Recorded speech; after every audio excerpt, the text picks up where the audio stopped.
Assalamualaikum warahmatullahi wabarakatuh. Namaku Winda Sapira Nindyawan, kelas MJ105 PJJ Manajemen Universitas Cyber Asia akan mempresentasikan tugas UTS dalam mata kuliah Ekonomi Mikro yang berjudul Kebijakan Kredit Usaha Rakyat atau biasa disingkat dengan KUR, dan dosen pengampu Bapak Joko Suharyanto.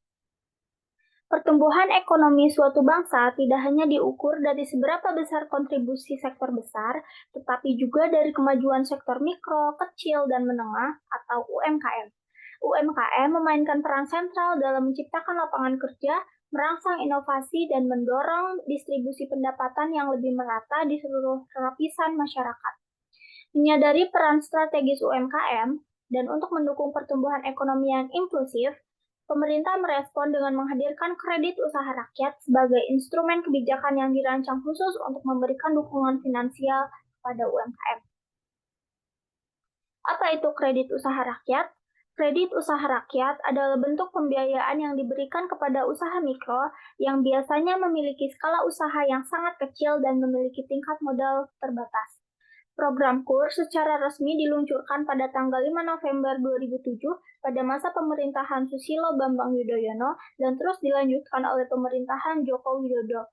KUR merupakan program pemberian kredit atau pembiayaan dengan nilai di bawah 500 juta dengan pola pinjaman oleh pemerintah dengan besarnya coverage penjaminan maksimal 80% dari plafon kredit untuk sektor pertanian, kelautan, perikanan, kehutanan, dan industri kecil, dan 20% dari plafon kredit untuk sektor lainnya.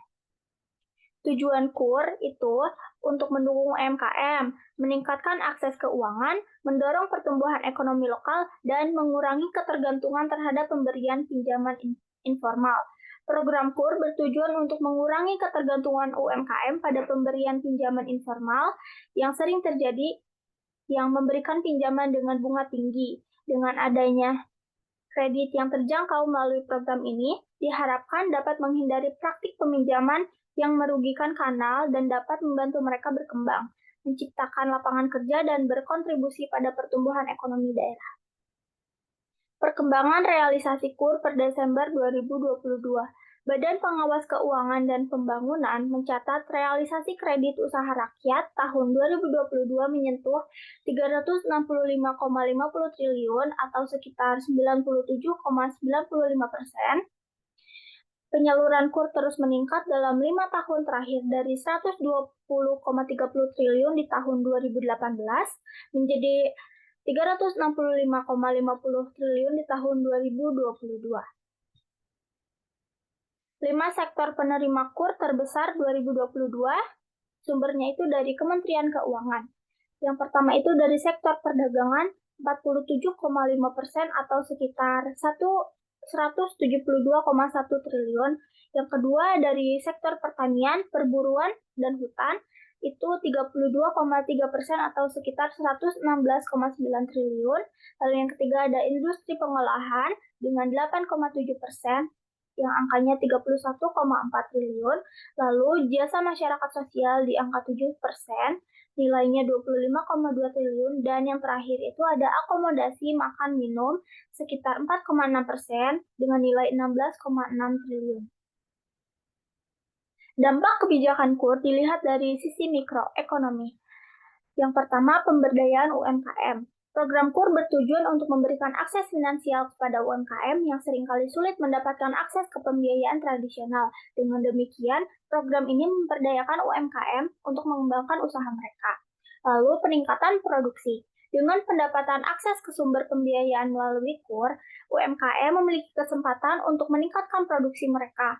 Peningkatan produksi ini dapat membantu pertumbuhan ekonomi lokal dan memberikan kontribusi terhadap penciptaan lapangan kerja. Lalu peningkatan keterampilan dan inovasi. Program KUR tidak hanya memberikan dana, tetapi juga mendukung pelatihan dan pendampingan bagi para pelaku usaha. Hal ini dapat meningkatkan keterampilan dan pengetahuan UMKM, serta mendorong inovasi dalam produksi dan pemasaran. Pengentasan kemiskinan. Dengan memberikan akses ke pembiayaan kepada UMKM, program KUR dapat membantu mengurangi tingkat kemiskinan di tingkat mikroekonomi. UMKM yang sukses dapat memberikan pekerjaan dan memperdayakan masyarakat setempat. Lalu, stabilitas ekonomi rumah tangga. Program KUR membantu dalam meningkatkan stabilitas ekonomi rumah tangga karena pemilik usaha mikro dapat memiliki pendapatan yang lebih stabil dan dapat mengelola keuangan keluarga mereka dengan lebih baik. Lalu yang terakhir ada peningkatan daya saing. Dengan dukungan finansial dan pelatihan, UMKM dapat meningkatkan daya saing mereka di pasar. Sekian video informasi yang telah disampaikan. Semoga dapat memberikan pemahaman yang lebih baik tentang manfaat dan kesempatan yang ditawarkan melalui program KUR. Mari bersama-sama berkontribusi dalam mendukung pertumbuhan usaha kecil dan menengah di Indonesia melalui program ini. Terima kasih atas perhatiannya. Semoga kita semua dapat meraih kesuksesan bersama. Terima kasih.